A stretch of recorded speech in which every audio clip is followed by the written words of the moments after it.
Hello and welcome to Barry Neale Hypnosis, where we delve into the intricacies of the mind. Today we're tackling a subject that many people grapple with, panic attacks.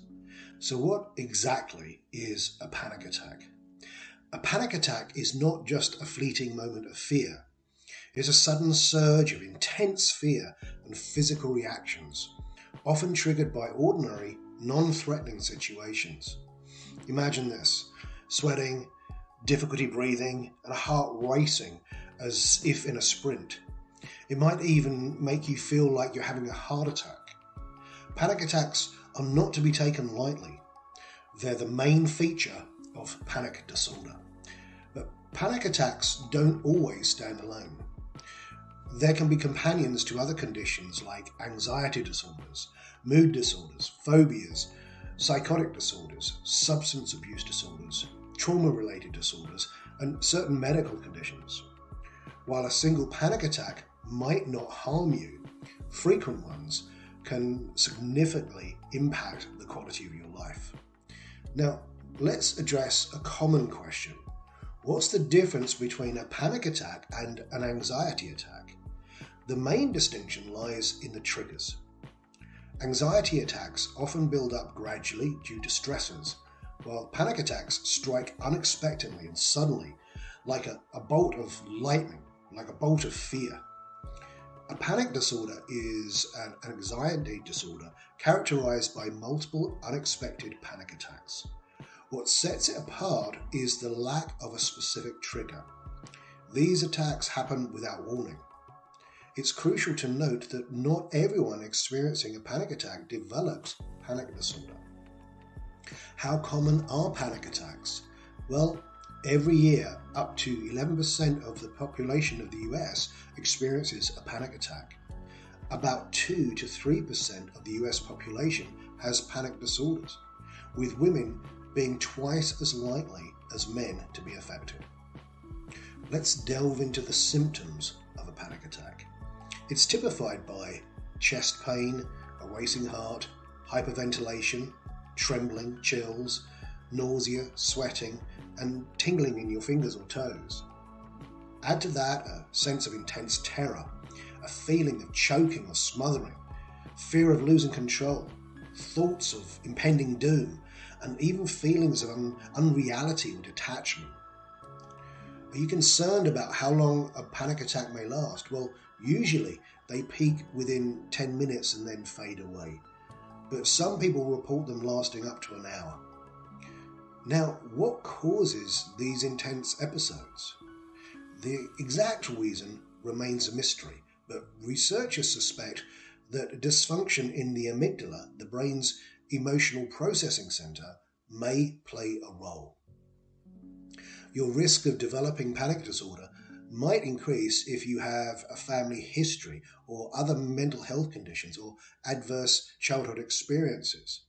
These negative experiences between ages of 1 and 17 can often contribute to the development of panic attacks. While panic attacks often have no specific trigger, phobias can induce panic attacks. Interestingly, one criterion for a panic disorder is that the attacks don't have a known trigger. It's a mysterious territory within the mind. Now, let's talk about diagnosis. Healthcare providers will ask about symptoms and medical history, running tests to rule out physical conditions.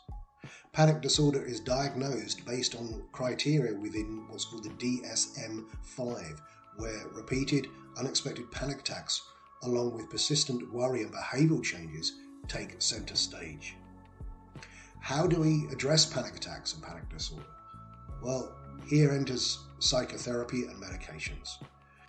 Cognitive behavioural therapy, or CBT, exposure therapy, and hypnotherapy are powerful tools to reshape thought patterns and reactions. Medications like SSRIs and benzodiazepines can also play a role, though they come with cautions due to addiction potential.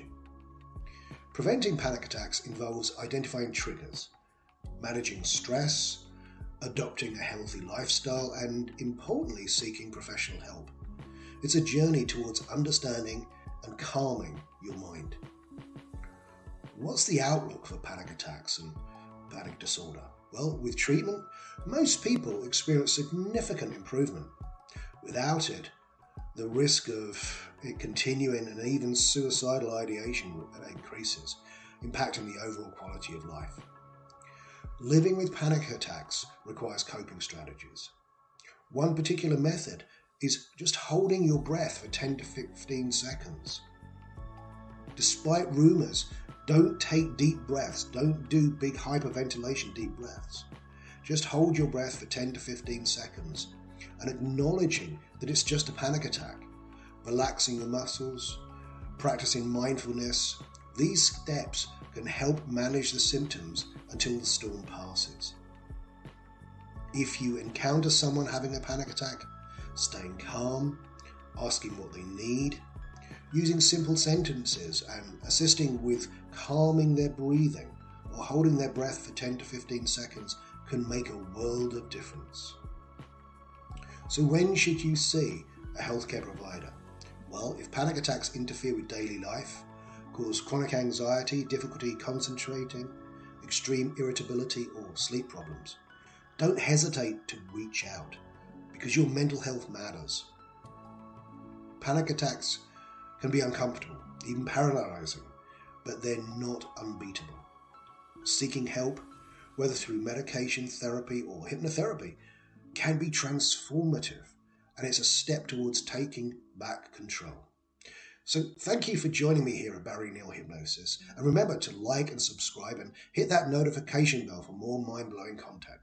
Until next time, keep those neurons firing.